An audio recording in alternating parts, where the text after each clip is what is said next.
കുറേ ദിവസമായി നമ്മൾ കണ്ടുകൊണ്ടിരിക്കുകയെന്ന് പറഞ്ഞില്ല. അപ്പം ഇന്നത്തോട് കൂടിയിട്ട് ഞാൻ വളരെ എന്താ പറയുക സീരിയസ് ആയിട്ടുള്ള കേരളത്തിൻ്റെ ചരിത്രത്തിൽ ഏറ്റവും ഇടതുപക്ഷ പ്രസ്ഥാനം ഏറ്റവും അതിശക്തമായ സമരം നടത്തിയ ഒരു കേസായിരുന്നു സോളാർ കേസ്. ആ സോളാർ കേസ് അട്ടിമറിക്കപ്പെട്ടു എന്നും ഇവിടെ അതിലെ കേസുമായി ബന്ധപ്പെട്ട വാദികൾക്ക് നീതി കിട്ടിയില്ല എന്നുമൊക്കെയുള്ള ഒരു ചർച്ച ഇന്നും രാഷ്ട്രീയ രംഗത്ത് നിലനിൽക്കുന്നുണ്ട്. നമുക്കെല്ലാവർക്കും അറിയാം. നമ്മളൊക്കെ പല കാര്യങ്ങളും ഡിസ്കസ് ചെയ്യുമ്പം സോളാർ കേസ് കയറി വരാറുണ്ട്. അതുമായി ബന്ധപ്പെട്ട ഒരു ഉന്നത പോലീസ് ഉദ്യോഗസ്ഥൻ പേര് വെളിപ്പെടുത്താൻ കഴിയാത്ത ഇന്നത്തെ സാഹചര്യത്തിൽ അദ്ദേഹം പറയുന്നുണ്ട്, എനിക്കയച്ച ആ കേസിനെ സംബന്ധിച്ച് അതെങ്ങനെ അട്ടിമറിക്കപ്പെട്ടു എന്ന കാര്യം സൂചിപ്പിച്ചുകൊണ്ടുള്ള ഒരു വോയിസ് മെസ്സേജാണ് നിങ്ങളെ ഇന്ന് കേൾപ്പിക്കാനുള്ളത്. വളരെ പ്രധാനമാണ്. കാരണം കമ്മ്യൂണിസ്റ്റ് പാർട്ടിയുടെ ചരിത്രത്തിൽ ആ പാർട്ടി നടത്തിയ ഏറ്റവും നീണ്ടുനിന്ന അതിശക്തമായ ലക്ഷക്കണക്കിന് സഖാക്കൾ തിരുവനന്തപുരം വരെ വന്ന് പട്ടിണി കിടന്ന് ക്യാമ്പ് ചെയ്ത് ഇതിൻ്റെ സത്യാവസ്ഥ പുറത്തു കൊണ്ടുവരണം എന്നാവശ്യപ്പെട്ട് നടത്തിയ ധീരോദാത്തമായ സമരം നമ്മളാരും മറന്നിട്ടില്ല. ആ സംവിധാനത്തെയും ആ പാർട്ടിയെയും ഇടതുപക്ഷ മുന്നണിയെയും കേരളത്തിലെ പൊതുസമൂഹത്തെയും നന്നായി വഞ്ചിച്ചുകൊണ്ട് ആ കേസ് അട്ടിമറിക്കപ്പെട്ടു എന്നാണ് ഈ ഫോൺ സന്ദേശത്തിൽ അദ്ദേഹം വെളിപ്പെടുത്തുന്നത്. അതിൻ്റെ പ്രധാന ഉത്തരവാദി ഈ പറയുന്ന MR അജിത് കുമാർ ആണ് എന്നാണ് അദ്ദേഹം വ്യക്തമാക്കുന്നത്. ആ സന്ദേശത്തിൽ നിന്ന് മനസ്സിലാകുന്നത് ആ ഇൻവെസ്റ്റിഗേഷൻ ടീമിൽപ്പെട്ട അന്വേഷണവുമായി ബന്ധപ്പെട്ട ഏതോ ഒരു പോലീസ് ഉദ്യോഗസ്ഥനാകാം അദ്ദേഹം. അതൊക്കെ ഇനി അന്വേഷിക്കുന്ന നാളെ ഇതിനൊക്കെ ഒരു അന്വേഷണം വരികയാണെങ്കിൽ അന്വേഷിക്കുന്ന ഉദ്യോഗസ്ഥർ അന്വേഷിക്കട്ടെ. അതിലേക്ക് കടക്കുന്നതിന് മുമ്പ് ഒന്ന് രണ്ട് കാര്യങ്ങൾ ക്ലാരിഫൈ ചെയ്യേണ്ടതുണ്ട്. ഇന്നലെയും മിനിയാന്നുമായി ഞാൻ നടത്തിയ പത്രസമ്മേളനങ്ങളിൽ ഒരു ഒറ്റ കാര്യം എൻ്റെ ശ്രദ്ധയിൽപ്പെട്ടത്, ഞാൻ പൂർണ്ണമായിട്ടും വാർത്തകളൊന്നും കേട്ടില്ല, എൻ്റെ അനലൈസ് റിപ്പോർട്ടുകൾ കേട്ടില്ല. രാത്രി 11:30 മണിക്ക് റിപ്പോർട്ടർ TVയിലെ പ്രിയപ്പെട്ട ഡോക്ടർ അരുൺ ഇന്നലത്തെ പത്രസമ്മേളനവുമായി ബന്ധപ്പെടുത്തി അദ്ദേഹത്തിൻ്റെ ഒരു വിലയിരുത്തൽ, അതായത് ചില കാര്യത്തിൽ ഞാൻ ഹോംവർക്ക് ചെയ്യാതെയാണോ, കുറ്റപ്പെടുത്തിക്കൊണ്ടല്ല, ഹോംവർക്ക് ചെയ്യാതെയാണോ ഈ വിഷയങ്ങൾ ഒന്ന് രണ്ട് കാര്യങ്ങൾ പറഞ്ഞിട്ടുള്ളത് എന്ന് അദ്ദേഹം പറഞ്ഞിട്ടുണ്ട്. കാരണം ഇത് ലക്ഷക്കണക്കിന് ആളുകൾ കേൾക്കുകയാണ്. അപ്പോൾ അതിലൊരു ക്ലാരിഫിക്കേഷൻ. ഒന്ന്, അദ്ദേഹം പറഞ്ഞത് സാജൻ സ്കറിയ വിഷയത്തിൽ, ഈ വയർലെസ് ചോർത്തിയ വിഷയമല്ലാത്ത ഒരുപാട് കേസുണ്ട്, അതവിടെ നിൽക്കട്ടെ, വിഷയത്തിൽ ഇതിനെ രാജ്യദ്രോഹ കുറ്റം ചുമത്തിക്കൊണ്ട് കേസെടുക്കണമെന്ന് പറഞ്ഞ് ഈ പറയുന്ന വീഡിയോ ഉൾപ്പെടെയാണ് ഞാനന്ന് DGPക്ക് കത്ത് നൽകുന്നത്. അങ്ങനെ അതിൻ്റെ പ്രാരംഭഘട്ടത്തിൽ ഈ പറയുന്ന MR അജിത് കുമാറുമായി സംസാരിച്ചപ്പോൾ കമ്മ്യൂണിക്കേഷൻ ഇലക്ട്രോണിക്സ് എവിഡൻസ് ആക്ടിലെ 2000 66F നിങ്ങൾക്ക് കേൾക്കുമ്പോൾ ഒരു വെറുപ്പ് വന്നുണ്ടാവും. എന്താ ചങ്ങാതി ഇതിങ്ങനെ പറഞ്ഞുകൊണ്ടിരിക്കുന്നത്. അതൊരു വളരെ പ്രധാനമായൊരു വിഷയമാണ്. 66F നിൽക്കില്ല എന്ന് അദ്ദേഹം ഒരു വാദം ഉന്നയിച്ചു. അപ്പോൾ ഞാൻ ലീഗൽ ഒപ്പീനിയൻ എടുത്തിട്ടുണ്ട്, നമ്മളെ വക്കീൽമാരെടുത്ത്. അപ്പോൾ അതിൻ്റെ കാര്യങ്ങളും ആ സെക്ഷനെ കുറിച്ചും ആ ആക്ടിനെ കുറിച്ചും എന്തിനാണ് ഇത് ഉണ്ടാക്കിയതിനെ കുറിച്ചൊക്കെ വിശദമായി ചർച്ച ചെയ്തപ്പോൾ അദ്ദേഹം പറഞ്ഞു, നമുക്ക് ഒരു പണി ചെയ്യാം, അത് ലീഗൽ ഒപ്പീനിയന് കൊടുക്കാം ഹൈക്കോടതിയിൽ. ഞാൻ മനസ്സിലാക്കുന്നത് ലീഗൽ ഒപ്പീനിയൻ കൊടുത്തു, ലീഗൽ ഒപ്പീനിയൻ തിരിച്ചു കൊടുത്തു. എന്താ ലീഗൽ ഒപ്പീനിയൻ? ഈ പറയുന്ന 2000 ഈ ആക്ട് 66F പറയുന്നത് പോലീസ് സേനയുടെ അല്ലെങ്കിൽ ഗവൺമെൻറ്റിൻ്റെ ഇത്തരത്തിലുള്ള സേനകളുടെ ലോ ആൻഡ് ഓർഡറോ അല്ലെങ്കിൽ ഈ രാജ്യം കാക്കുന്നവരെ ഏത് സേനയായാലും അവരുടെ മെസ്സേജുകൾ ചോർത്തപ്പെട്ടാൽ അത് കമ്പ്യൂട്ടറുമായി ബന്ധപ്പെട്ടാണ്, ഇലക്ട്രോണിക്സ് എവിഡൻസ് ആക്ടിലാണ് വരുന്നത്. അപ്പോൾ കേരളത്തിലെ ഈ പറയുന്ന വയർലെസ് സിസ്റ്റവും അവർ കൊടുത്ത ഒപ്പീനിയൻ തന്നെ അങ്ങനെയാണ്. Whether it is connected or integrated with the software computer system, it will attract. അത് കമ്പ്യൂട്ടറുമായി സോഫ്റ്റ്വെയറുമായി ഇൻ്റഗ്രേറ്റ് ചെയ്തിട്ടുണ്ടോ എന്ന് ആർക്കറിയില്ല.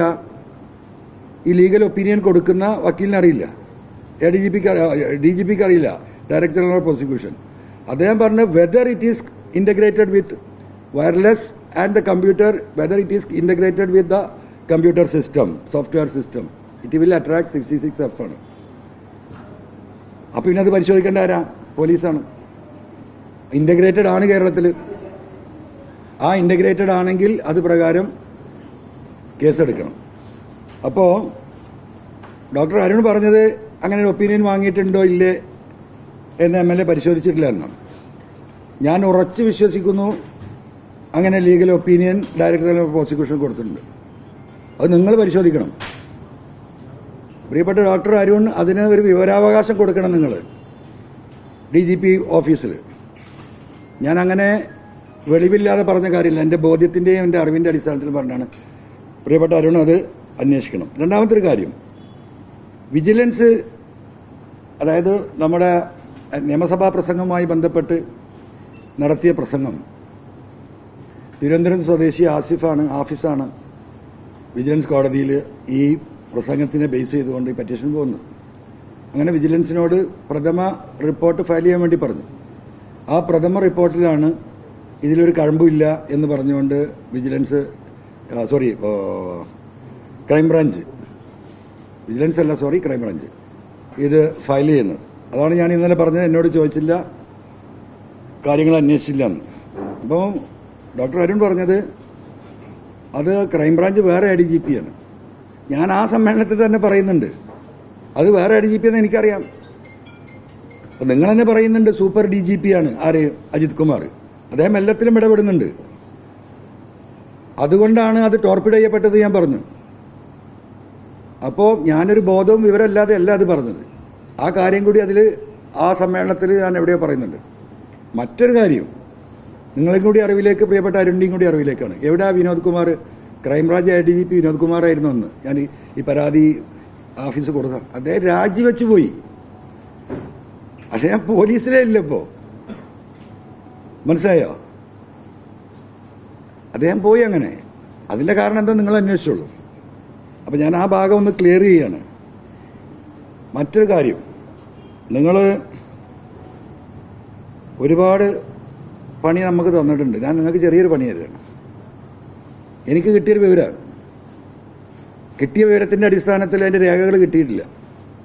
നിങ്ങൾ അന്വേഷിക്കണ്ടേ? ഇപ്പോൾ ഫോൺ ചെയ്ത് പറഞ്ഞാൽ നിങ്ങൾക്ക് അന്വേഷിക്കാൻ പറ്റുന്ന കാര്യം. നിങ്ങൾക്കൊക്കെ തിരുവനന്തപുരത്തൊക്കെ സ്റ്റുഡിയോവും സ്റ്റാഫൊക്കെ ഉള്ളവരല്ലേ. നമ്മുടെ ഈ DGP അജിത് കുമാർ ഒരു വലിയ കൊട്ടാരം പണിയുന്നുണ്ട്. എവിടെ അറിയോ? തിരുവനന്തപുരത്തെ കവടിയാർ കൊട്ടാരം നമ്മളൊക്കെ കേട്ടിട്ടുണ്ട്, കണ്ടിട്ടുണ്ട്. കേരളത്തിൻ്റെ അഭിമാനമല്ലേ. ആ കവടിയാർ കൊട്ടാരത്തിൻ്റെ കോമ്പൗണ്ടിലാണ് ബഹുമാനപ്പെട്ട ഇന്ത്യയിലെ തന്നെ അല്ലെങ്കിൽ തന്നെ ലോകത്തിൽ തന്നെ അറിയപ്പെടുന്ന ബിസിനസ്സുകാരനായ ബഹുമാനപ്പെട്ട MA യൂസുഫ് അലി സാഹിബ് വീടുള്ളത്. കവടിയാർ കൊട്ടാരത്തിലാണ് അദ്ദേഹത്തിൻ്റെ ഹെലിപ്പാഡുള്ളത്. അതിൻ്റെ തൊട്ടടുത്ത് 10 സെന്റ് ഞാൻ കിട്ടിയ വിവരം ഈ പറയുന്ന MR അജിത് കുമാറിൻ്റെ പേരിലാണ് ഭൂമി രജിസ്റ്റർ ചെയ്തിട്ടുള്ളത്. 12 സ്ഥലം അദ്ദേഹത്തിൻ്റെ അളിയൻ്റെ പേരിലാണ്. ഇന്നലെ ഈ കോർപ്പറേഷനിൽ കൊടുത്ത പ്ലാന് എടുക്കാൻ വേണ്ടി വൈകുന്നേരമാണ് ഇതിൻ്റെ ഒരു കറക്റ്റ് ഏകദേശം വിവരം കിട്ടുന്നത്. ശ്രമം നടത്തിയിട്ട് കിട്ടിയിട്ടില്ല. ഒരുപക്ഷെ ഇന്ന് കിട്ടുമായിരിക്കും. വീട് പണി നടന്നുകൊണ്ടിരിക്കുകയാണ്.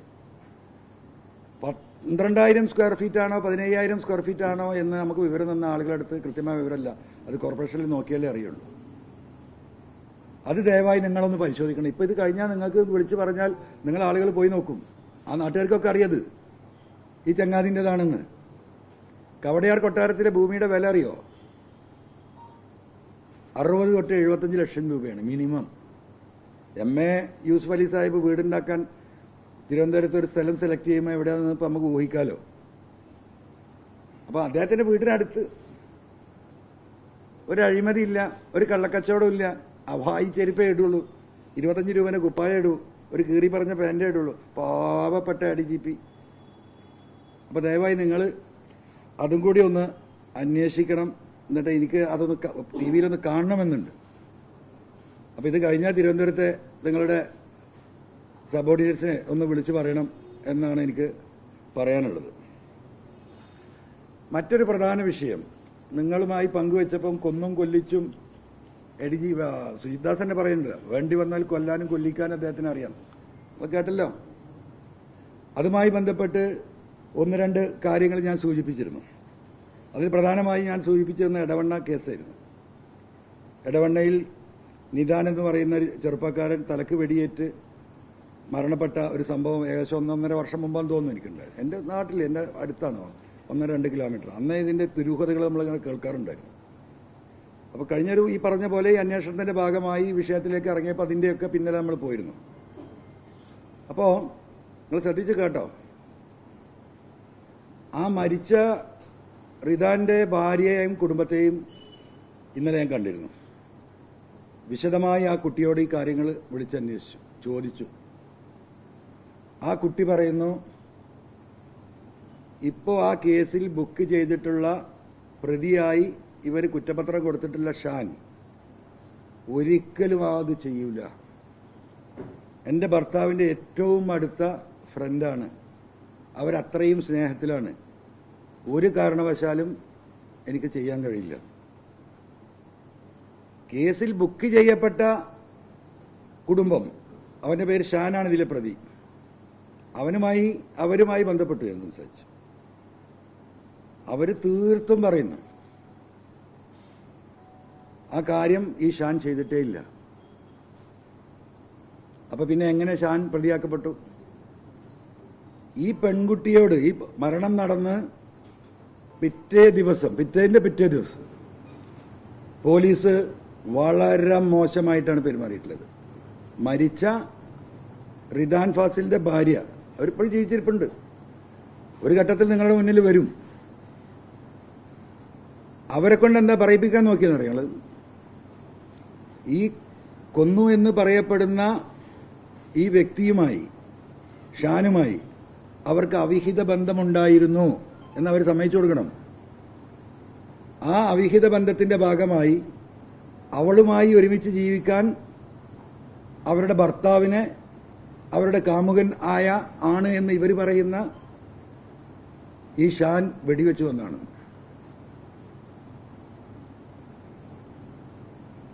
അങ്ങനെ ഈ കുട്ടിയെ കൊണ്ട് ഇത് പറയിപ്പിക്കാൻ വളരെ ഭീകരമായി 3 ദിവസം പോലീസ് മർദ്ദിച്ചു. കുട്ടി, നിങ്ങൾ വെളിച്ചം കാണില്ല, നീ സെൻട്രൽ ജയിലിലേക്കാണ് ഇവിടുന്ന് പോകുന്നത്, നീ അത് സമ്മതിച്ചാൽ നിന്നെ ഞങ്ങൾ രക്ഷപ്പെടുത്താൻ നോക്കാം, അതുകൊണ്ട് നീ അത് സമ്മതിക്കണം. ഞാൻ ജയിലിലേക്ക് പോയിക്കോളാന്ന് പറഞ്ഞു ആ കുട്ടി. അങ്ങനെ അത് അവരെ സമ്മതിച്ചു കൊടുക്കാത്തതുകൊണ്ട് വേറൊരു വൈരാഗ്യം ഉണ്ടാക്കി. ഒരു സ്റ്റോറി, ഓൾ ബിൽറ്റപ്പ് സ്റ്റോറി എൻ്റെ കയ്യിലുണ്ട്. ഞാൻ ആ ഫുൾ ഫയലെടുത്ത് ആ കേസ് പഠിച്ചതാ. ഒക്കെ കുക്കപ്പ് സ്റ്റോറിയാണ്. അത് കഴിഞ്ഞ് കൊന്നു എന്ന് പറയുന്ന ഈ ഷാന്റെ കുടുംബം ആ പയ്യനെ 3.5 ദിവസം കഴിഞ്ഞിട്ടാണ് പ്രതിയെ അറസ്റ്റ് ചെയ്തു എന്ന റിപ്പോർട്ട് വരുന്നത്. എനിക്ക് ഓർമ്മയുണ്ട്. 3.5 ദിവസം, ഈ സംഭവം നടന്ന 3.5 ദിവസം പോലീസ് കസ്റ്റഡിയിൽ അതിമൃഗീയമായി വർദ്ധിച്ച് ഈ പറഞ്ഞതുപോലെ ഇവളുമായി ബന്ധമുണ്ട്, അവിധ ബന്ധമുണ്ട് എന്ന് സമ്മതിപ്പിക്കാനുള്ള വലിയ ശ്രമം നടത്തി. അവനും അത് സമ്മതിച്ചില്ല. പിന്നീട് ഈ മരിച്ച റിദാനുമായിട്ട് വേറെ ചില വൈരാഗ്യങ്ങൾ ഉണ്ടായിരുന്നു എന്നതിപ്പോൾ വിശദീകരിക്കാൻ കഴിയില്ല. ഇപ്പം തെളിവിലേക്ക് വരുന്ന കാര്യങ്ങളാണ്. അങ്ങനെ ഒരു കുക്കപ്പ് സ്റ്റോറി ഉണ്ടാക്കി ആ വൈരാഗ്യത്തിനാണ് ഇവനെ കൊന്നത് എന്ന് പറഞ്ഞിട്ട് കേസ് അവിടെ ബ്രേക്ക് ചെയ്യണം. ഈ സംഭവം നടന്നു. ഈ പറയുന്ന ഷാൻ തന്നെയാണ് ഈ മരിച്ച റിദാനെ 7 മണിക്ക് അവർ ഒരുമിച്ച്, അതാണ് ആകെ തെളിവ്, വൈകുന്നേരം 7 മണിക്ക് ഇവർ ഒരുമിച്ച് ഇറങ്ങി എന്നുള്ളത്. അതുമെന്ന് അങ്ങോട്ട് സ്റ്റോറി കുക്ക് ചെയ്യാം. ഒരുമിച്ച് പോയി എന്നുള്ളത് ശരിയാണ്. അവർ ചായ കുടിച്ചു. അവരൊരു വണ്ടി വാടകയ്ക്ക് എടുത്തിരുന്നു, റെന്റേക്കാറിന്, ഈ കൊണ്ടോട്ടി ഭാഗത്തുനിന്ന്. അവിടെ ആ പൈസ കൊടുക്കാൻ വേണ്ടിയിട്ട് ഇവൻ്റെ ഫ്രണ്ടിന് വേണ്ടി, മരിച്ചവൻ്റെ ഫ്രണ്ടിന് വേണ്ടി എടുത്ത വണ്ടിയിരുന്നു. അപ്പോൾ ആ പൈസ എത്തിയപ്പോൾ അത് കൊണ്ടു കൊടുക്കാൻ വേണ്ടിയിട്ടാണ് ഇവനെ വിളിച്ചത്. അങ്ങനെ അവർ പോകാൻ വേണ്ടിയിട്ട് അവിടുന്ന് വീട്ടിൽ നിന്ന് ഇവനെയും കൂട്ടി ഇറങ്ങി ജാമിയ കോളേജിൻ്റെ അവിടെ എത്തി. അവരൊരു ചായ കുടിച്ച് സിഗരറ്റ് വലിച്ച് പോകാൻ വണ്ടിയില്ല. ഈ വന്നവൻ്റെ സ്കൂട്ടറിലാണ് പോയിരിക്കുന്നത്. അപ്പോൾ വേറൊരു വണ്ടിയും കാത്തു നിൽക്കുകയാണ്. അതിനിടയിൽ ഇവന് ഫോൺ വന്നു എന്ന് പറഞ്ഞു, ഈ മരിച്ചവന്. അപ്പോൾ ആ ഫോൺ കട്ട് ചെയ്തിട്ട് ഈ ഷാനിനോട്, ഈ കൊന്നു എന്ന് പറയുന്നവനോട് പറഞ്ഞു, നമ്മളൊന്ന് പോകുന്നില്ല, എനിക്കിൻ്റെ വേറെ ഫ്രണ്ട്സ് വരുന്നുണ്ടെന്നുണ്ട് ഇവരവിടുന്ന് പിരിയാണ്. ഇവനീ സ്കൂട്ടർ ഓടിച്ചവൻ വീട്ടിലേക്ക് പോവുകയാണ്. പിന്നെ ഈ പറയുന്ന ഇവൻ്റെ വീട്ടിന് തൊട്ടടുത്ത മലൻ്റെ മുകളിലാണ് കുന്നുമുറത്തെ സംഭവം ഉണ്ടായത്, നിങ്ങൾക്കറിയാം. അപ്പോൾ ആ വീട്ടിൽ നിന്ന് ഇവൻ്റെ കൂടെ വന്നു എന്ന ഒറ്റ കാരണം വെച്ചിട്ടാണ് ഇവനെ ഇതിൽ പ്രതിയാക്കുന്നത്. അപ്പോൾ അതിൻ്റെ ഒരു പ്രധാന കാരണമായിട്ട് പോലീസുമായി ബന്ധപ്പെട്ട ഇൻവെസ്റ്റിഗേഷൻ ടീമുമായി ബന്ധപ്പെട്ട ചില പോലീസ് ഉദ്യോഗസ്ഥരിൽ നിന്ന് എനിക്ക് മനസ്സിലാക്കാൻ കഴിഞ്ഞത്, ഈ മരിച്ചവൻ ഈ സ്വർണ്ണക്കള്ളക്കടത്തുമായി ബന്ധപ്പെട്ട കരിപ്പൂരിൽ നടക്കുന്ന ഒരുപാട് ഇൻഫർമേഷൻ അവൻ്റെ കയ്യിലുണ്ട്. അവൻ്റെ ഫോണ് വേറൊരു കേസിൽ കുടുക്കിക്കൊണ്ട് തട്ടിയെടുക്കാൻ പോലീസ് ഒരു ശ്രമം നടത്തി, അതിലത് പരാജയപ്പെട്ടു. മാത്രമല്ല ചില പോലീസ് ഉദ്യോഗസ്ഥരോട് ഞാനിത് വെളിപ്പെടുത്തുമെന്ന് അവൻ പറഞ്ഞിട്ടുണ്ടെന്ന് പറഞ്ഞു. ഇതൊക്കെ ഇനി പൂർണ്ണമായിട്ടും ഇനി വരാൻ പോകുന്ന അന്വേഷണത്തിൻ്റെ പരിധിയിൽ വരേണ്ടതാണ്.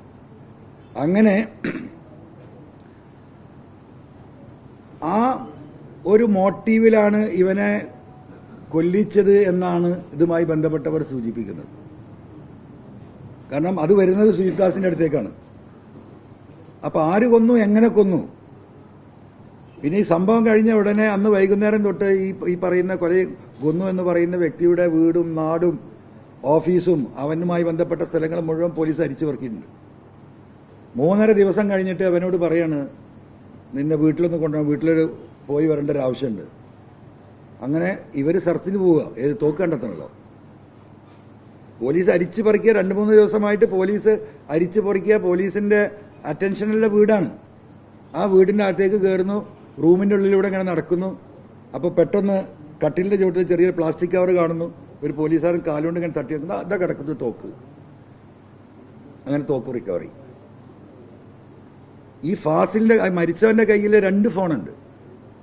ഒരു ഫോണ് ഈ പറയുന്ന ഇത്തരത്തിലുള്ള ഇൻഫർമേഷനിലെ ഫോണെന്ന് അറിയാൻ കഴിഞ്ഞത്. ഒന്നാമൻ സാധാരണ ഉപയോഗിക്കുന്ന ഫോൺ. ഈ 2 ഫോൺ ഇതുവരെ കിട്ടിയിട്ടില്ല, പോലീസ് റിക്കവറി ഇല്ല. അപ്പോൾ ഈ 2 ഫോണും ഇവനെടുത്തു. ആര്?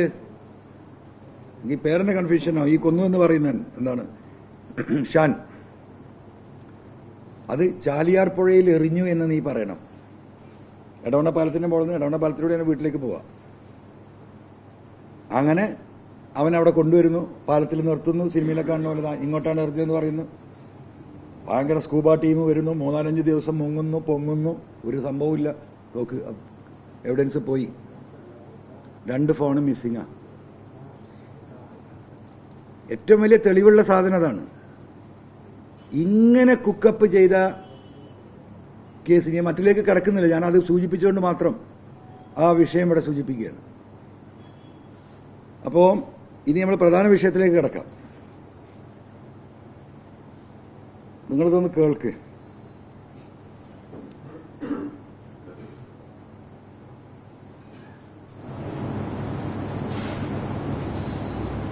നമസ്കാരം സർ. PV അൻവർ MLA സാറാണെന്ന് വിചാരിക്കുന്നു. ഒരിക്കൽ കൂടി സാറിന്റെ നമ്പർ വെരിഫൈ ചെയ്തതിന് ശേഷമാണ് ഞാനിപ്പോ സാറോട്ട് കമ്മ്യൂണിക്കേറ്റ് ചെയ്യാൻ നോക്കുന്നത്. ഈ രീതിയിലൊരു മെസ്സേജ് അയക്കേണ്ടി വന്നതിൽ സാറിനോട് ആദ്യം തന്നെ ഞാൻ ക്ഷമ ചോദിക്കുകയാണ്. ഇന്നത്തെ ഒരു സാഹചര്യത്തിൽ ഐഡന്റിറ്റി വെളിപ്പെടുത്താൻ കഴിയാത്ത പോലീസിലൊരു ഉദ്യോഗസ്ഥനാണ് ഞാൻ. പോലീസിന്റെ വയർലെസ് മെസ്സേജ് സാജൻ നിസ്കറിയ ചോർത്തിയെടുത്ത് മറുനാടൻ ചാനലിന് പ്രക്ഷേപണം നടത്തിയതിനെതിരെ സാറ് നൽകിയൊരു പരാതി ഉണ്ടായിരുന്നല്ലോ പോലീസ് FIR-ൽ. അത് രജിസ്റ്റർ ചെയ്ത് അന്വേഷണം ആരംഭിച്ചപ്പോൾ തന്നെ സാജന്റെ സഹോദരങ്ങൾ ഇടനിലക്കാർ വഴി ADGP അജിത് ഒരു സമീപിച്ചിട്ട് സാജനെ ജാമ്യമില്ലാ വകുപ്പുകൾ ചേർത്തിട്ടൊരു കേസിൽ കൊടുക്കാതിരിക്കാൻ വേണ്ടിയിട്ട് 2 കോടി രൂപ വാഗ്ദാനം ചെയ്യും. അപ്പോ അതിൽ 1.5 കോടി രൂപ 2 തവണയായിട്ട് MLA അജിത് സാറിന് നൽകിയിട്ടുണ്ടെന്നും പറഞ്ഞ് ആ സമയത്ത് സാറിന്റെ പേര് വെളിപ്പെടുത്താനായിട്ട് ഒരു ഇന്റർനെറ്റ് കോൾ വന്നത് ഓർമ്മയുണ്ടോ സാറിന്? അപ്പൊ ആ വിവരം നൽകി ഞാനായിരുന്നു. കഴിഞ്ഞ ദിവസം മലപ്പുറത്ത് വെച്ച് സാർ നടത്തിയൊരു പ്രസംഗം മുഴുവനായി ഞാൻ കേട്ടു. അപ്പൊ അതിൽ സാറിന്റെ അടുത്തോട്ടുള്ള ബഹുമാനവും വിശ്വാസം എനിക്ക് നന്നായിട്ട് കൂടി. അതിന്റെ അടിസ്ഥാനത്തിലാണ് ഞാനിപ്പം അജിത് സാറിന്റെ സ്വഭാവവും പ്രവർത്തന രീതിയും സാറിനെ അറിയിക്കാൻ വേണ്ടിയിട്ട് എനിക്ക് തോന്നിയത്. ഒരു കമ്മ്യൂണിസ്റ്റ് കുടുംബത്തിലാണ് സാർ ഞാൻ ജനിച്ചത്. അതുകൊണ്ട് തന്നെ ജീവിതത്തിൽ സത്യസന്ധമായിട്ടാണ് ഞാൻ ജീവിച്ചുകൊണ്ടിരിക്കുന്നത്. പരമാവധി ശ്രമിക്കാറുണ്ട്. അജിത് സാർ തികച്ചും ഒരു കമ്മ്യൂണിസ്റ്റ് വിരുദ്ധനാണ് സാർ. പുള്ളിയുടെ സമ്പർക്കം മുഴുവൻ സമ്പന്നരുമായിട്ടാണ്. രാഷ്ട്രീയക്കാരിലെ കെ സി വേണുഗോപാൽ സാറും കെ സുരേന്ദ്രൻ സാറും അടുത്ത സുഹൃത്തുക്കളാണ് പുള്ളിയുടെ. ഏറെ ഇതിനകത്ത് തന്നെ സരിത കേസ് ഉണ്ടല്ലോ സാർ, CBI അന്വേഷിച്ചിട്ടും വേണുഗോപാൽ അടക്കമുള്ള എല്ലാ പ്രമുഖരും കുറ്റവിമുക്തരാക്കപ്പെട്ടതിന്റെ കാരണക്കാരും അജിത് സാർ തന്നെയാണ്. കേസിൽപ്പെട്ട എല്ലാ പ്രമുഖരും നിസ്സാരരായിട്ട് ഈ പാവം സ്ത്രീയെ ശാരീരികമായിട്ടും മാനസികമായിട്ടും ഉപയോഗിക്കുകയും ചെയ്തിട്ടുണ്ട്. അതിൽ ചില മാന്യന്മാരെ മറ്റുള്ളവരിൽ നിന്ന് ആ സ്ത്രീ കൈപ്പറ്റിയ പണം മുഴുവൻ കവർ ചെയ്യുകയും ചെയ്തു സാർ. അപ്പോൾ വർഷങ്ങളോളം അവൻ ജയിലിൽ തന്നെ കിടക്കുന്നു. ജാമ്യം കിട്ടി പുറത്തു വന്നപ്പോൾ കേരള പോലീസിൽ നിന്ന് നീതി ലഭിക്കില്ല എന്ന് അവർക്ക് ബോധ്യമാവുകയും ചെയ്തു. പിന്നീടാണ് CBI കേസ് ഏറ്റെടുത്തത്. അപ്പോൾ ഈ സരിതയുമായിട്ട് ഈ കാലഘട്ടത്തിനിടയ്ക്ക് അജിത് സാർ നല്ല സൗഹൃദം ഉണ്ടായിരുന്നു സാർ. ഈ CBI കേസ് ഏറ്റെടുത്തപ്പോഴേക്കും സരിത നിത്യവർത്തിക്ക് പോലും പണമില്ലാത്ത അവസ്ഥയിലുണ്ടായിരുന്ന സമയം എനിക്കറിയാം. കെ സി വേണുഗോപാൽ സാറിന്റെ നിർദ്ദേശപ്രകാരം അജിത് സാർ സരിതയെ ബ്രെയിൻ വാഷ് ചെയ്ത് ഈ കേസ് ആര് അന്വേഷിച്ചാലും ഒരാളും കുറ്റവാളിയാവില്ലെന്നും പറഞ്ഞ് അവരെ തെറ്റിദ്ധരിപ്പിക്കുകയും ചെയ്തു സാർ. അജിത് സാർ ഈ പറയുന്ന പോലെ പല രീതിയിൽ കേരള പോലീസിന് കൊടുത്ത മൊഴിയിൽ നിന്ന് ചില്ലറ മാറ്റം വരുത്തി പറഞ്ഞാൽ സരിതയ്ക്ക് ജീവിക്കാൻ ആവശ്യമായ പണം പ്രതികളിൽ നിന്ന് വാങ്ങി കൊടുക്കാമെന്നും പുള്ളി പറഞ്ഞതാണ്. അപ്പൊ അതിനും ഞാൻ സാക്ഷിയാണ്. ഈ വാക്ക് വിശ്വസിച്ച് CBIയുടെ കാതലായ പല ചോദ്യങ്ങൾക്കും കൃത്യമായ ഓർമ്മയില്ല എന്ന സരിതയുടെ മറുപടി കാരണം അങ്ങനെയാണ് കാരണം. അപ്പോൾ അങ്ങനെയാണ് ജയിലിലേക്ക് പോകേണ്ടിയിരുന്ന പലരും ഇന്ന് അസംബ്ലിയിലും പാർലമെന്റിലും വീണ്ടും എത്തിയത്. സാർ കരിപ്പൂർ കേന്ദ്രീകരിച്ച് നടത്തുന്ന സ്വർണ്ണക്കള്ളക്കടത്ത് ഗ്രൂപ്പുകളിൽ ഒരു ഗ്രൂപ്പുമായിട്ട് അജിത് സാറിന് കച്ചവടം എന്തുകൊണ്ട് സാർ? ഈ കാര്യങ്ങൾ കൈകാര്യം ചെയ്യുന്നത് അജിത് സാറിന്റെ ഭാര്യയുടെ തൃശ്ശൂരിലുള്ള ബന്ധുക്കളാണ്. ഇങ്ങനെയുള്ള കുറെ കാര്യങ്ങൾ എനിക്കിവിടെ പേഴ്സണലി അറിയാവുന്ന കാര്യമാണ് സാർ. അജിത് സാറിന്റെ ഈ കള്ളക്കടത്ത് സംഘത്തെ സഹായിക്കുന്ന ഒരു പ്രത്യേക രീതിയിലാണ് സാർ. പുള്ളിയുടെ സംഘത്തിൽ പെടാത്തവരായ ആര് സ്വർണം കടത്തിക്കൊണ്ട് എയർപോർട്ടിന് പുറത്തെത്തിയാലും മലപ്പുറം SP ആയിരുന്ന സുജിത് സാറിന്റെ നേതൃത്വത്തിലുള്ള ഗോൾഡ് സ്മഗ്ലിംഗ് ഇൻവെസ്റ്റിഗേഷൻ ടീം മിക്കവരെയും പിടികൂടും. ഇതിന്റെ വ്യക്തിപരമായ അന്വേഷണത്തിലാണ് ഞാൻ മനസ്സിലാക്കിയത് അജിത് സാർ കണ്ണിയായ ദുബൈയിലെ ഒരു സ്വർണ്ണക്കടത്ത് സംഘം ഇതിന്റെ പുള്ളിയുടെ ബാക്കിലുണ്ടെന്നും ഒരു ചാര സംവിധാനം ഉണ്ടെന്നും ദുബായ് ഹോൾസെയിൽ ഗോൾഡ് മാർക്കറ്റിൽ നിന്ന് മലയാളികൾ ആര് സ്വർണ്ണ ബിസ്ക്കറ്റ് വാങ്ങിയാലും വാങ്ങുന്നവരെ പിന്തുടർന്ന് അവരേത് ഓഫീസിലേക്കോ വീട്ടിലേക്കോ പോകുന്നതെന്ന് മനസ്സിലാക്കുന്നതും ഈ ടീമിന്റെ പിന്നിലുള്ള ബുദ്ധിയാണ്. അതിനുശേഷമാണ് സ്വർണം കടത്തുന്നവർക്ക് നാട്ടിലേക്കുള്ള എല്ലാ സഹായം ചെയ്തു കൊടുക്കാനും സപ്ലൈ ചെയ്യുന്ന ഏജന്റുമാരെ അജിത് സാറിന്റെ സംഘം പണം കൊടുത്ത് സ്വാധീനിച്ച് ഈ കാരിയർമാരുടെ പാസ്പോർട്ടും ടിക്കറ്റ് ഡീറ്റെയിൽസും കളക്ട് ചെയ്ത് മലപ്പുറം SP സുജിത് സാറിന് അയച്ചു കൊടുക്കലാണ് പതിവ്. അങ്ങനെയാണ് കഴിഞ്ഞ 3 വർഷം കോടിക്കണക്കിന് രൂപയുടെ സ്വർണം എയർപോർട്ടിന്റെ പുറത്ത് വെച്ച് മലപ്പുറം പോലീസ് പിടിച്ചെടുക്കുന്നത്.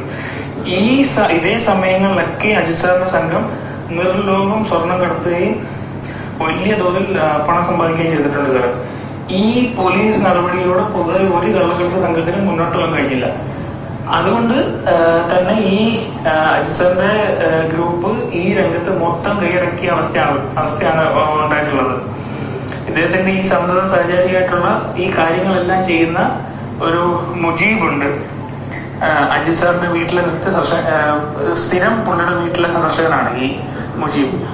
അജിത് സാറിനെതിരെ ഡിപ്പാർട്ട്മെന്റിൽ ഈ കാര്യങ്ങൾ മുഴുവൻ കൈകാര്യം ചെയ്യുന്ന ഈ മുജീബ് അജിത് സാറിന്റെ പുള്ളിയുടെ ഏറ്റവും അടുത്ത കൂട്ടുകാരൻ തന്നെയാണ്. ഞാൻ സ്ഥിരം പുള്ളിയെ കാണാറുണ്ട്.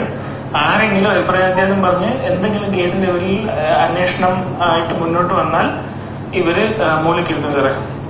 അതൊന്നും ചെയ്യാൻ കഴിയില്ല. അജിത് സാറിന്റെ ഇതിനായിട്ട് IPS ഉദ്യോഗസ്ഥർ വരെയുള്ള വലിയ സംഘങ്ങൾ തന്നെ പ്രവർത്തിക്കുന്നുണ്ട്. ഈ സംഘം കേരളത്തിലെ എല്ലാ പ്രമുഖന്മാരുടെയും ഫോൺ കോളുകൾ ചോർത്തുന്നുണ്ട്. ഇതിൽ ബഹുമാനപ്പെട്ട മുഖ്യമന്ത്രിയും അദ്ദേഹത്തിന്റെ ഓഫീസും ഇതിനകത്ത് ഉൾപ്പെടുന്നുണ്ട് സാർ എന്നാണ് ഞാൻ എന്റെ സ്വകാര്യമായ അന്വേഷണത്തിൽ ഞാൻ മനസ്സിലാക്കിയിട്ടുള്ളത്. സാർ വടകര പാർലമെന്റ് തെരഞ്ഞെടുപ്പ് സമയത്ത് കാഫർ പ്രയോഗം വോട്ടിങ്ങിന് തൊട്ട് മുമ്പ് അതിന്റെ തലേ ദിവസം അന്വേഷണ പുരോഗതി പറഞ്ഞു വിടാനുള്ള അജിത് സാറിന്റെ ഈ ശ്രമം ഉണ്ടായിരുന്നല്ലോ. സൈബർ സെല്ലിലെ ഉദ്യോഗസ്ഥരുടെ നിലപാട് മൂലമാണ് അന്വേഷണം ഇതുവരെയും കംപ്ലീറ്റ് ആകാതിരുന്നത്. അതിൽ തന്നെ ഈ സർക്കാരിനെയും പാർട്ടിയെയും തകർക്കാൻ സത്യം പറഞ്ഞാൽ തോലിട്ട ചെന്നായയുടെ ഒരു രീതിയാണ് പുള്ളിയുടെ ഒരു സ്റ്റൈല് പുള്ളി അഭിനയിച്ചുകൊണ്ടിരിക്കുന്നത്. പോലീസ് സേനയിലെ ഒരു വലിയ വിഭാഗം സേന അംഗങ്ങളെ കണ്ണീര് കുടിപ്പിക്കുന്ന പോലെ ആയിപ്പോയി സാർ.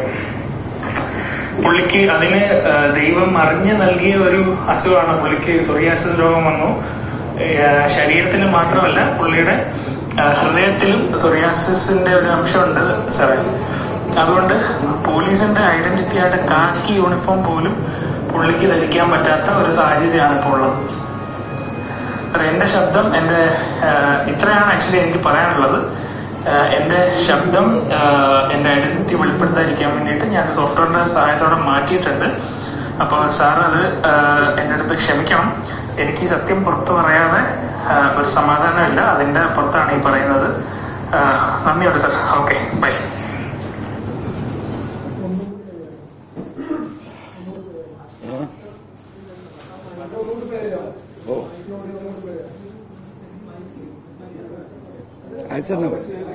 അയച്ചെന്നാ പറയാം.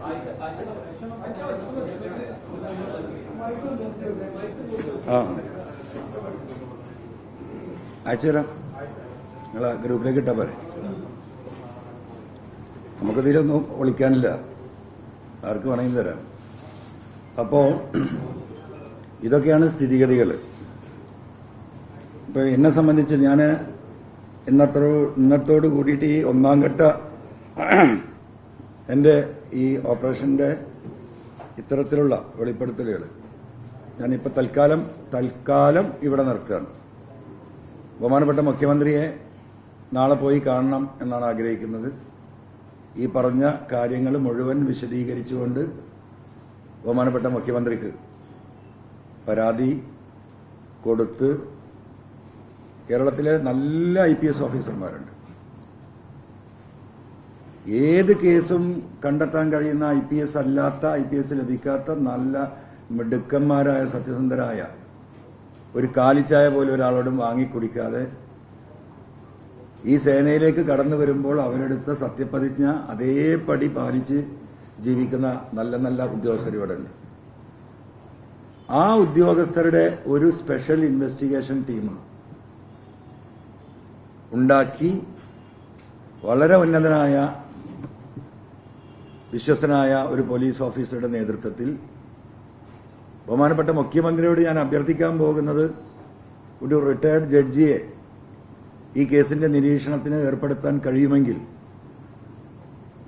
അതുകൂടി സാധ്യമാക്കിക്കൊണ്ട് ഈ കേസുകൾ പരിശോധിക്കപ്പെടേണ്ടതുണ്ട്. ഈ കൾപ്രിറ്റുകൾ ഈ സേനയിൽ നിന്ന് പുറത്തുപോയി അവർ ചെയ്ത കുറ്റത്തിന് ഇന്ത്യയിലെ ശിക്ഷാ നിയമങ്ങൾ എന്താണോ അതിന് വിധേയരാകേണ്ടതുണ്ട്. സത്യസന്ധമായും ഭയമില്ലാതെയും പ്രവർത്തിക്കാൻ കഴിയുന്ന ഒരവസ്ഥ പോലീസ് സേനയിൽ ഉണ്ടാക്കണം. ഇന്ന് യഥാർത്ഥത്തിൽ അതില്ല എന്ന് എനിക്ക് ബോധ്യമുണ്ട്. കാരണം ഇദ്ദേഹത്തെ പേടിയാണ്. അദ്ദേഹത്തിന്റെ ഏറ്റവും സുഹൃത്തായ സുജിത് ദാസ് തന്നെ വെളിപ്പെടുത്തുന്നുണ്ട് ടെററാണ്. അപ്പം അങ്ങനെയാണ്. അദ്ദേഹം ഉദ്ദേശിച്ചത് നടത്തും. അദ്ദേഹം ഉദ്ദേശിച്ചത് അദ്ദേഹം അടിച്ചേൽപ്പിക്കും. ഒരാൾക്ക് ചെറുവിരൽ അനക്കാൻ കഴിയില്ല. അപ്പോൾ സ്വാഭാവികമായിട്ടും ഈ അന്വേഷണത്തിന്റെ മുമ്പായിട്ട് അദ്ദേഹത്തെ ഈ ചുമതലയിൽ നിന്ന് മാറ്റണോ എന്ന് ബഹുമാനപ്പെട്ട മുഖ്യമന്ത്രിയും ഇടതുപക്ഷവും ആലോചിക്കട്ടെ. ഉത്തരവാദിത്തപ്പെട്ടവർ അദ്ദേഹത്തെ അവിടെ ഇരുത്തിക്കൊണ്ട് ഈ ഒരു അന്വേഷണം നടത്തുക എന്ന് പറയുന്നത് സസ്പെൻഡ് ചെയ്യണമെന്ന് ഞാൻ പറയുന്നില്ല. അത് അവര് ഉത്തരവാദിത്തപ്പെട്ടവർ തീരുമാനിക്കട്ടെ. ആ രീതിയിലുള്ള വളരെ ഡീറ്റെയിൽഡ് ആയിട്ടുള്ള ഒരു ഇൻവെസ്റ്റിഗേഷൻ നടന്നാൽ, ഞാൻ ഈ പറഞ്ഞ പല ദുരൂഹമായ മരണങ്ങൾ വേറെയുണ്ട്, ആളുകളെ കാണാതായതുണ്ട്, അത്തരം കേസുകൾ, പരാതി കൊടുത്ത എത്രയോ കേസുകൾ, മുഖ്യമന്ത്രിയുടെ ഓഫീസ് തന്നെ കൊടുത്ത പരാതികൾ പലതുണ്ട്, ഇത്തരത്തിലുള്ള ദുരൂഹമായ കേസുകൾ. ആ ആളുകളൊക്കെ പലരും വളരെ അങ്ങേയറ്റം വിഷമത്തിലാണ്. അവർക്കൊന്നും നീതി കിട്ടിയില്ല എന്ന ഒരു ഫീലിംഗ് ആർക്കൊക്കെ ഉണ്ട്. അതൊക്കെ ഇവിടെ റെക്ടിഫൈ ചെയ്യേണ്ടതുണ്ട്.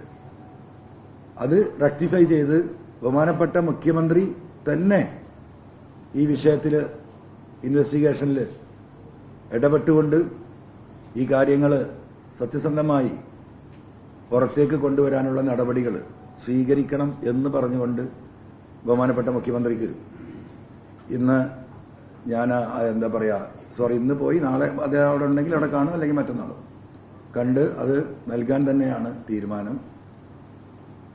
ഇത് പുതിയ വെളിപ്പെടുത്തലുകൾ, ചിലതൊന്നും വെളിപ്പെടുത്താൻ പറ്റാത്ത പ്രയാസങ്ങളുണ്ട്. ചിലത് വെളിപ്പെടുത്തിയാൽ ഇനി വരാൻ പോകുന്ന ഇൻവെസ്റ്റിഗേഷൻ ടീമിന് ഈ പറയുന്ന പ്രതികൾ അതിലെ തെളിവ് നശിപ്പിക്കാൻ സാധ്യതയുള്ളത് കൊണ്ട് ചിലത് നമുക്ക് പറയാൻ പ്രയാസമുണ്ട്, പുറത്തുവിടാൻ പ്രയാസമുണ്ട്. അത്തരത്തിലുള്ള ഒരു ഭാഗമുണ്ട്. അപ്പം സത്യസന്ധമായി ഇത് അന്വേഷിക്കാൻ ശേഷിയില്ല, പ്രാപ്തിയില്ല, മുഖം നോക്കാതെ നടപടി, തൻ്റെ മനസാക്ഷിക്കനുസരിച്ച് സത്യസന്ധമായി പ്രവർത്തിക്കാൻ കഴിയുന്ന ബഹുമാന്യരായ നല്ല ഓഫീസർമാർ ഇവിടെ ഉണ്ട്.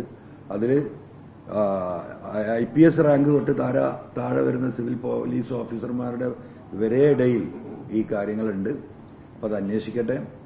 പിന്നെ മറ്റൊരു കാര്യം കൂടി ഒന്നുകൂടി ഞാൻ നിങ്ങൾ ഓർമ്മപ്പെടുത്തുന്നത്, ഇപ്പോൾ ഇദ്ദേഹം വെളിപ്പെടുത്തിയതിനപ്പുറം ഈ ഡാൻസ് ആപ്പ് ടീമിൽ നിന്ന്, ഈ ഡാൻസ് ആപ്പ് ടീമാണല്ലോ ഈ സ്വർണം പിടിക്കുന്നത് പുറത്തിട്ടിട്ട്. വേറൊരു കാര്യം, ഈ എടവണ്ണ മരണത്തിൽ ആദ്യം വീട്ടിലിരുന്ന ഡാൻസ് ആഫാണ്, ഡാൻസ് ആപ്പിലെ പോലീസുകാരനാണ്. ഈ കുട്ടി മരിച്ചിട്ട്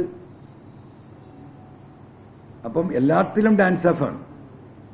അപ്പം ഈ പിടിക്കുന്ന സ്വർണം ഇങ്ങനെ കടത്തിക്കൊണ്ട് വന്നാൽ അതിനെ, ഞാനിത് പറഞ്ഞോന്നറിയില്ല, എയർപോർട്ടിൻ്റെ അകത്തുനിന്ന് പിടിച്ചാൽ അത് കൃത്യമായ കണക്കുണ്ടാവും. അതിൻ്റെ സർവൈലൻസ് സിസ്റ്റവും കാര്യങ്ങളുണ്ട്. ഒന്നും അതിന് തൊടാൻ കഴിയില്ല. വഴിയിൽ നിന്ന് ഇതിനുള്ള പ്രധാന കാരണം 50 ബിസ്ക്കറ്റ് പിടിച്ചാൽ 25 ബിസ്ക്കറ്റോ 20 ബിസ്ക്കറ്റോ ആണ് റിപ്പോർട്ട് ചെയ്യപ്പെടുന്നത്. ഇനിയിപ്പോൾ ഇതിനെങ്ങനെ തെളിവ് കിട്ടുമെന്നല്ലേ? ഈ പിടിച്ച ആളുകളുടെയൊക്കെ റെക്കോർഡ് ഇവിടെ ഉണ്ടല്ലോ. അതായത് ഈ പറയുന്ന സുജിത്ദാസിന്റെ ടീം പിടിച്ചു എന്ന് പറയുന്ന ആളുകളൊക്കെ റെക്കോർഡറാണ്. എത്രയോ മനുഷ്യരുണ്ട്. ആ ആളുകളെ വിളിച്ച് ഇൻവെസ്റ്റിഗേഷൻ ടീം ക്വസ്റ്റ്യൻ ചെയ്യട്ടെ. എത്ര ബിസ്ക്കറ്റ് അവർ കൊണ്ടുവന്നിരുന്നത്, എന്താ സംഭവിച്ചിരുന്നത്? 10 ആളെങ്കിലും സത്യം പറയില്ല, 100 ആളെ വിളിച്ചു ചോദിച്ചാൽ. ഇത് തെളിയിക്കാൻ എന്താ പ്രയാസം? അപ്പൊ ആ രീതിയിലുള്ള അന്വേഷണം, ഈ വിഷയം എനിക്കിങ്ങനെ ഇരുന്നിട്ട് ഇപ്പൊ ഈ കളവ് പറയുന്നു, അത് പറയുന്നു, ഇത് പറയുന്നു എന്നൊക്കെ പറഞ്ഞതുപോലെ, അങ്ങനെയാണെങ്കിൽ ഇതിനൊക്കെ വഴിയുണ്ടല്ലോ. പിന്നെ എല്ലാ തെളിവും എനിക്കിവിടെ കൊടുന്നു വെക്കാൻ കഴിയുമോ? എനിക്ക് കിട്ടുമോ? അപ്പൊ ഇനി ബാക്കിയുള്ള കാര്യം, ഞാൻ പറഞ്ഞതിൽ നിന്ന് പറഞ്ഞത് വസ്തുതയാണോ, പറഞ്ഞതിനപ്പുറമുള്ള കാര്യം എന്താണ്, ആരൊക്കെയാണ് ഇതിലെ പ്രതികൾ, എന്തൊക്കെ ദേശദ്രോഹ കുറ്റമാണ് ഇവർ ചെയ്തിട്ടുള്ളത്, എങ്ങനെയാണ് ADGP അജിത് കുമാറിന് 75 ലക്ഷം രൂപയോളം ഒരു സെന്റിന് വില വരുന്ന, ഏകദേശം 15-16 കോടി രൂപ വില വരുന്ന ഭൂമി വാങ്ങാൻ പണം ലഭിച്ചത്? പുറത്ത് ഇൻവെസ്റ്റ് ചെയ്തും ബാക്കിയൊക്കെ പോട്ടെ, ഇവിടുന്ന് തുടങ്ങാൻ നമുക്ക് കവടിയാർന്ന്. ഇവിടെ നമ്മൾ ഈ ലോകം മുഴുവൻ നടന്ന് ആഫ്രിക്ക വരെ പോയി കഷ്ടപ്പെട്ട് മലമ്പരിയും പിടിച്ചിട്ട് നമുക്കൊന്നും സാധ്യമാകുന്നത്. ഞാനിപ്പോഴും 100 ചില്ലാനം പഴക്കല്ല വീട്ടിലാണ് താമസിക്കുന്നത്, എൻ്റെ വാപ്പുണ്ടാക്കി. അപ്പൊ ഇവരൊക്കെ ഒരു 4-5 കൊല്ലം ഈ പറയുന്ന പോലെ ADGPയും DGPമാരും ആകുമ്പോൾ ഭൂമിയുടെ വില തന്നെ 15-15.5 കോടി രൂപ. അന്വേഷിക്കട്ടെ. അപ്പോൾ ആ രീതിയിൽ കാര്യങ്ങൾ പോട്ടെ. ദയവായി ഞാൻ ആദ്യം പറഞ്ഞ ഈ കവടിയാറിലെ കാര്യം ദയവായി ഞാൻ മഹേഷിനെ വിളിക്കും വൈകുന്നേരം. മഹേഷേട്ടൻ ഉണ്ടല്ലോ ഇവിടെ അല്ലേ? മഹേഷയുടെ മഹേഷിൻ്റെ കോളേജ് മേറ്റും എൻ്റെ ഫ്രണ്ടും കൂടിയാണ്. അപ്പോൾ ആ മഹേഷിനെ ഏൽപ്പിക്കണമെന്ന് ഒന്ന് തിരുവനന്തപുരത്ത് വിളിച്ച് പറഞ്ഞിട്ട് ആ കവടിയാറിൽ പോയി കാണാതെ നോക്ക്. ആ സാധനം വൈകുന്നേരം വഴിക്കൊന്ന് കേരളത്തിലെ ജനങ്ങളെന്ന് കാണിച്ചു കൊടുക്കണം. ചെരുപ്പിടാത്ത പാവപ്പെട്ട DGP ഉണ്ടാക്കുന്ന ഈ എന്താ കുറ്റിപ്പരൻ്റെ വിവരം. അപ്പം ഇതാണ് ഇതിൻ്റെ സ്ഥിതി. അതുകൊണ്ട് വിഷയങ്ങൾ 1-ാം ഘട്ടം ഇവിടെ അവസാനിപ്പിക്കുകയാണ്. ഈ വിഷയത്തിൽ നിങ്ങൾ സത്യസന്ധമായി, എന്നോടുള്ള വൈരാഗ്യം നിങ്ങൾ വെച്ചോ, ഞാൻ ഇന്നലെയും പറഞ്ഞു. അത് നിങ്ങൾ പിന്നെ പുറത്തെടുത്തോ. ഈ ഒരു വിഷയത്തിൽ നിങ്ങൾ ആത്മാർത്ഥമായി ഈ നാടിനോടൊപ്പം നിൽക്കണം എന്ന് സ്നേഹപൂർവ്വം ഈ നാട്ടിലെ 3.5 കോടി ജനങ്ങൾക്ക് വേണ്ടി അഭ്യർത്ഥിച്ചുകൊണ്ട് 1-ാം ഘട്ടം നമ്മൾ ഇവിടെ അവസാനിപ്പിക്കുകയാണ്. Thank you.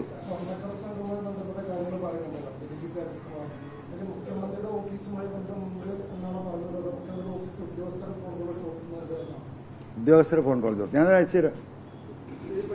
മുഖ്യമന്ത്രി അടക്കമുള്ളവരുടെ ഫോൺ കോൾ ചോർത്തുന്നുണ്ടോ എന്ന് എനിക്ക് സംശയമുണ്ട് എന്നാണ് അദ്ദേഹം പറയുന്നത്. അല്ല, അതൊക്കെ ഇപ്പോൾ ഈ അന്വേഷണ ഏജൻസി ഉറപ്പുവരുത്തരുത്. നമുക്കത് ഉറപ്പുവരുത്താനുള്ള സിസ്റ്റം ഒന്നും ഇല്ലല്ലോ. അതെ അതെ അതെ. അല്ല, അത് ഇനി അന്വേഷിക്കുന്ന ഏജൻസി തന്നെ അന്വേഷിക്കണ്ടേ. അല്ല, അതിലിപ്പോ 2 കാര്യം. ഒന്ന്, ഇപ്പോൾ ഈ സോളാർ കേസുമായി ബന്ധപ്പെട്ട അതിലെ സാക്ഷികളും പരാതിക്കാരൊക്കെ ഈ ഭൂമിയിൽ ജീവിച്ചിരിപ്പുണ്ടല്ലോ. അത് ഇൻവെസ്റ്റിഗേറ്റ് ചെയ്യാലോ ഇൻവെസ്റ്റിഗേഷൻ ഏജൻസിക്ക്. ഈ ഫോൺ കോൾ ഇൻവെസ്റ്റിഗേറ്റ് ചെയ്യാലോ. ഇതിൽ പറഞ്ഞ ഇതൊക്കെ ഇൻവെസ്റ്റിഗേഷനിൽ ഇത് വരുള്ളൂ. ഇത് എനിക്ക് കിട്ടിയ അങ്ങനെ പല വിവരങ്ങളും കിട്ടിയിട്ടുണ്ട്. അതിൽ ആളുള്ളതുണ്ട്, ഡയറക്റ്റ് വന്ന് പറഞ്ഞതുണ്ട്, വേറെ ആൾ ദൂതന്മാർ വഴി വന്നതുണ്ട്, അനോണിമസായി വന്നതുണ്ട്. ഇതൊക്കെ ഇതിലുണ്ട്. അത് അതിൻ്റെയൊക്കെ ഒരു എന്താ പറയുക അന്വേഷണം നടത്തേണ്ട ആരാ? ഇൻവെസ്റ്റിഗേഷൻ ഏജൻസിയാണ്.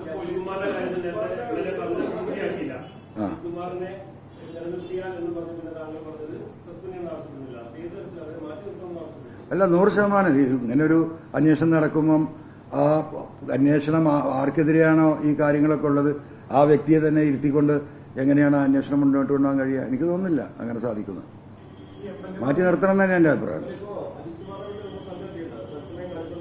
ആ, കിട്ടിയോ? വീട് കണ്ടു. അപ്പോൾ ന്യൂസ് 18 അനുമതി പറയുന്നത് തിരുവനന്തപുരത്ത് ഈ പറഞ്ഞ കവടിയാറിൽ ന്യൂസ് 8 പ്രവർത്തകർ റിപ്പോർട്ടേഴ്സ് അതാ ആ വീഡിയോ കാണിച്ചുകൊണ്ടിരിക്കുന്നുണ്ട്. അവൻ ചെറിയ വീട്, പാവപ്പെട്ടവനായ DGP സത്യസന്ധൻ കാണിക്കണ്ടല്ലോ അല്ലേ? അപ്പം അത്രയേ ഉള്ളൂ ഇങ്ങനെ. അപ്പം ഇനി ബാക്കി അവർ നോക്കട്ടെ. ഞാനെങ്ങനെ സ്ഥിരീകരിക്കാം? ഞാൻ എന്താ സയന്റിഫിക് എഞ്ചിനീയറാണോ? അതൊക്കെ ഇവർ നോക്കട്ടെന്ന്. എനിക്ക് അയച്ചു തന്നെ നിങ്ങൾക്ക് വിട്ടത്. എനിക്കറിയുന്ന ആളല്ലേ. ഓ, അതെനിക്കൊരു ഫോൺ കോൾ വന്നു. അദ്ദേഹമാണ് ഇത് എന്ന് അദ്ദേഹം പറയുന്നു. നമുക്കറിയില്ലല്ലോ ആരോ. അതൊക്കെ നീ നിങ്ങൾ പരിശോധിക്കുക പൊന്നാര മാഷേ. എനിക്ക് കിട്ടിയ നിങ്ങൾക്ക് തന്നു. ഞാൻ അന്വേഷിക്കുന്നില്ല, അന്വേഷിക്കട്ടെ. ഞാൻ കിട്ടിയ മെസ്സേജ് തന്നു. എനിക്കതിനപ്പുറം ഒന്നും ചെയ്യാൻ പറ്റില്ല. പിന്നെ എന്താ സംശയം? എല്ലാം കൊടുക്കും.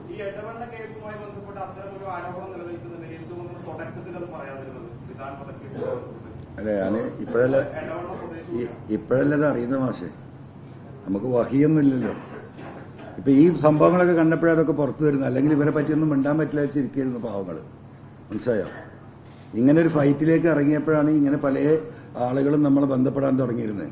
മറ്റതൊക്കെ ഇവരെ അസ്പൃശ്യരായ മനുഷ്യരാണ് കേസിൽ കുടുക്കി വാദിയെ തന്നെ പ്രതിയാക്കുമെന്നുള്ള ഭയത്തിലായിരുന്നു പലരും ഇരുന്നിരുന്നത്. അതിന്റെ ഭാഗമായിട്ടായിരിക്കാം ഇതൊക്കെ ഇപ്പൊ ഇങ്ങനെ വരുന്നത്.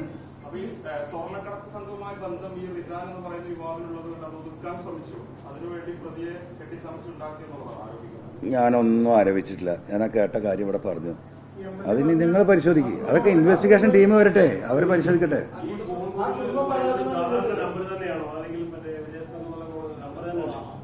ഏതാ? വിദേശത്ത് നിന്ന്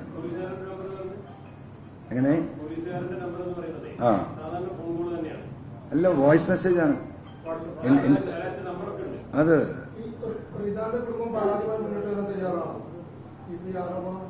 വരാനാണ് സാധ്യത എന്നാണ് ഞാൻ മനസ്സിലാക്കുന്നത്.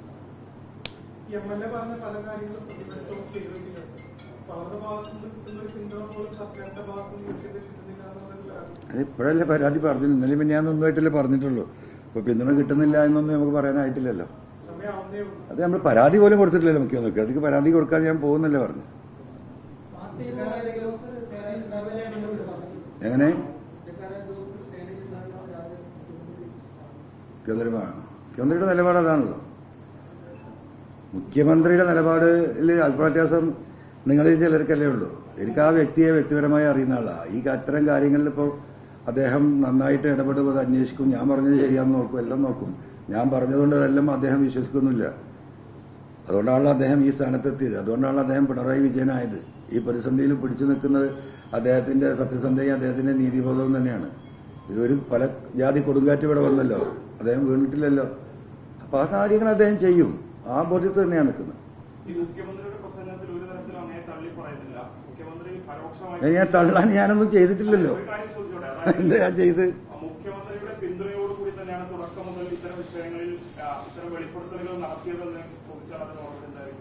മുഖ്യമന്ത്രിയുടെ പിന്തുണയോടെയാണ് പിന്നെ മുഖ്യമന്ത്രിയോട് പറഞ്ഞ അദ്ദേഹത്തിനാണ് നടപടി സ്വീകരിച്ച പോലെ. നിങ്ങളെങ്ങനെ അങ്ങനെ പറയാം? അല്ല, എനിക്ക് 3.5 കോടി കേരളത്തിലെ ജനങ്ങളുടെ പിന്തുണ തന്നെയുണ്ട്. 3.5 കോടി. അല്ല, ഞാൻ പറഞ്ഞല്ലോ 3.5 കോടി ജനത്തിൽ പാർട്ടിയും പെട്ടില്ലേ? എങ്ങനെ?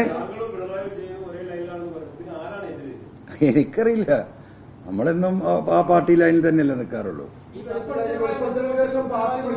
എങ്ങനെ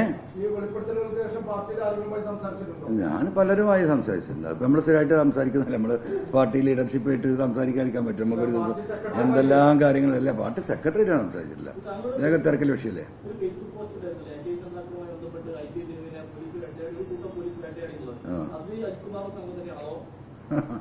അങ്ങനെ എന്തൊക്കെ ഒക്കെ വരട്ടെ, നമുക്ക് നോക്കാം. ഓ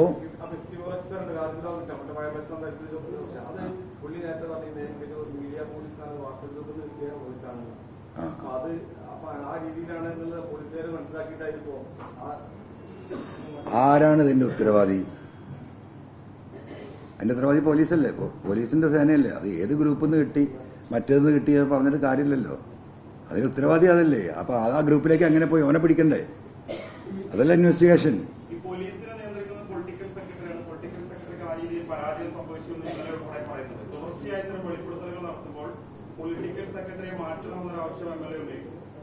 ഞാനെങ്ങനെയാ ഉന്നയിക്കുക? നിങ്ങൾ ഇത്ര വിവരമില്ലാത്ത ചോദ്യം ചോദിക്കല്ലേ പ്ലീസ്. അത് ശരിയല്ലല്ലോ. ബന്ധപ്പെട്ട് ചില കാര്യങ്ങൾ പുറത്തുവിടാനുണ്ടെന്ന് പറഞ്ഞിരുന്നു. അതെ അതെ അല്ല, അതൊക്കെ നമുക്ക് അപ്പം നോക്കാന്ന്.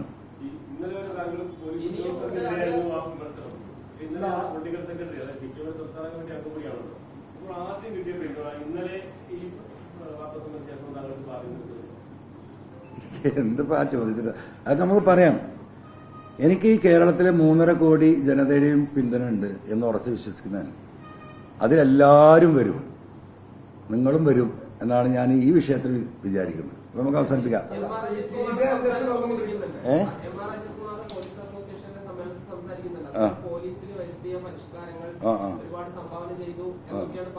അപ്പൊ അവസാനത്തെ പ്രസംഗം സാധാരണ അങ്ങനെയല്ല. യാത്രയപ്പ് ഉണ്ടാവും.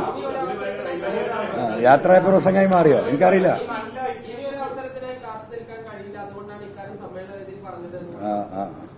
മൂപ്പര് പറഞ്ഞു.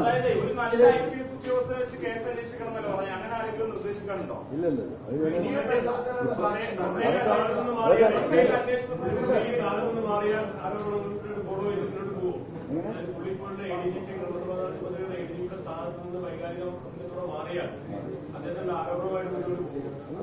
പബ്ലിക്കായി പറഞ്ഞ കാര്യം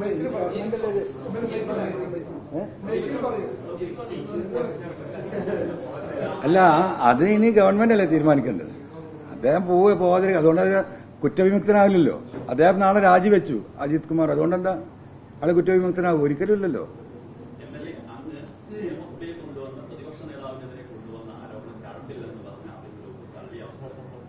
ഞാൻ അതിനൊന്നും മറുപടി പറയുന്നില്ല. അതൊന്ന് ഡൈവേർട്ട് ചെയ്യണ്ട. അപ്പൊ എല്ലാവരോടും ലാൽ സലാം.